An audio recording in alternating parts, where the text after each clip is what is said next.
सामान्य परिचर्या बुक का कौन सा चैप्टर है आपका? 3rd, संज्ञा विस्थापन। ठीक है, जो चीज मैं समझाऊंगी ना उसे नोटबुक में लिखते जाओ,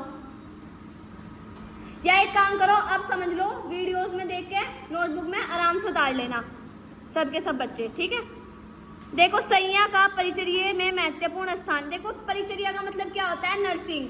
क्या होता है? नर्सिंग। तो इन्होंने कहा क्या कहा है कि संज्ञा का ना परिचर्या में महत्वपूर्ण स्थान होता है, मतलब कि नॉर्मल नर्सिंग में ना मोस्ट इंपोर्टेंट पार्ट किसका होता है? बेड का। ठीक है, रोगी की व्याधि अथवा सुविधा के अनुसार संज्ञा उपलब्ध कराना चिकित्सा का अभिन्न अंग है। जो मैंने आपको बताया, किस तरीके का पेशेंट है, किस तरह की बेड की नीड होगी, कौन बताएगा? नर्स। उसके बाद सुखकर संज्ञा के गुण। अब इन्होंने बताया, देखो कोमल बिस्तर पर सोने से थकावट व वायु का नाश होता है, बल शरीर पूर्ण निद्रा एवं धैर्यता प्राप्ति होती है तथा सुख मिलता है। इसके विपरीत कठिन संज्ञा दुखदायिनी होती है। ठीक है, ये आपको यहाँ तक करना, थोड़ा ऐसे जूम कर लेना जो इनकी समझ में आ जाए। सबसे पहले आपको संज्ञा समझ में आ गई, संज्ञा विस्थापन समझ में आ गया। जो थ्योरेटिकल है वो आप वीडियोस वगैरह में देखकर अपना काम पूरा कर लेना। नेक्स्ट है आपके संज्ञा के प्रकार। बेड कितने प्रकार का होता है? लिखो, पहला लिखो सामान्य संज्ञा।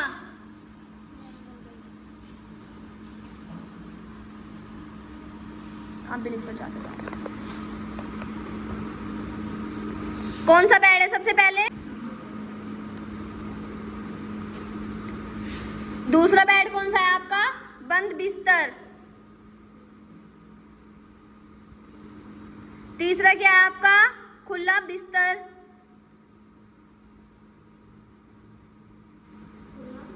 बिस्तर। नेक्स्ट है आपका प्रवेश हेतु बिस्तर। हाँ, फिर नेक्स्ट है आपका अधिकृत बिस्तर।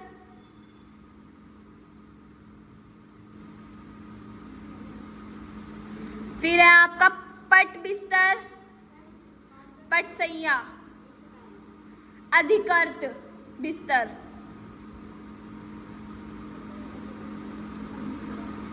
फिर है आपका फाउलर्स बेड, पट संज्ञा। लिख नहीं रहे? फिर नेक्स्ट है आपका हृदरोगी संज्ञा।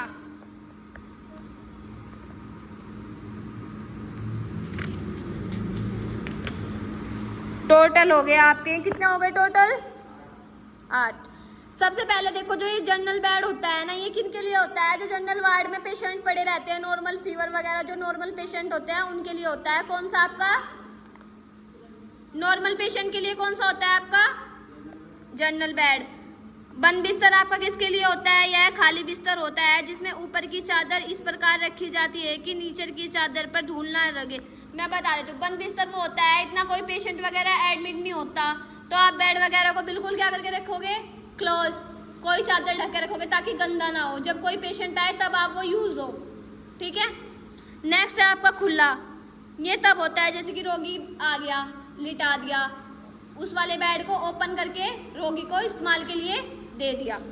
नेक्स्ट है आपका प्रवेश हेतु बेड, जैसे कि आप रोगी को स्नान, अस्पताल पोशाक पहनाकर लेटा दे। देखो जैसे कि नॉर्मल है, आप कोई पेशेंट आ गया उसे आप नहलाकर दवाई वगैरह देकर लेटा रहे हो तो उस बेड को क्या बोलेंगे?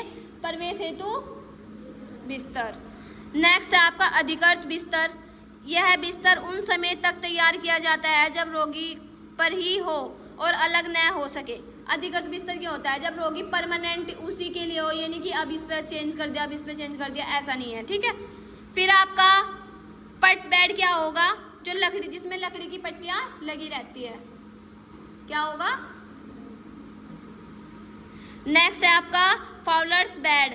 ये क्या होता है? इसका एक स्थान तो मुड़ा रहता है, एक सीधा रहता है, मतलब कि जो फोल्ड वाला होता है। कभी कभी तुमने देखा होगा किसी का ऑपरेशन हुआ है तो कभी तो उसे ऊपर से उठा दिया, कभी इसके पैर, तो जो नॉर्मल सी लैंग्वेज में जो फोल्ड वाला बेड होता है।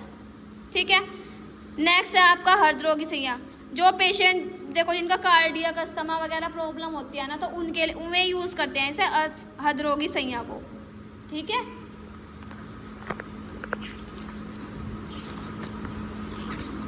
इन बेड का देखो मैं फोटोज में लगा दिया।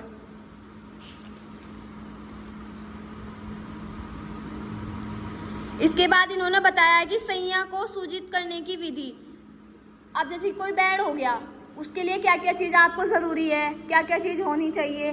सबसे पहले क्या होनी चाहिए, दरी मतलब मैट, ठीक है। क्या होनी चाहिए सबसे पहले बेड पे, कितनी लंबाई होनी चाहिए उसकी 6.5, कितनी होनी चाहिए 5। नेक्स्ट क्या होने चाहिए आपके, गद्दे, क्या होने चाहिए, फिर चादर, फिर पिलो, गद्दे चादर पिलो, फिर मैग्नेटास।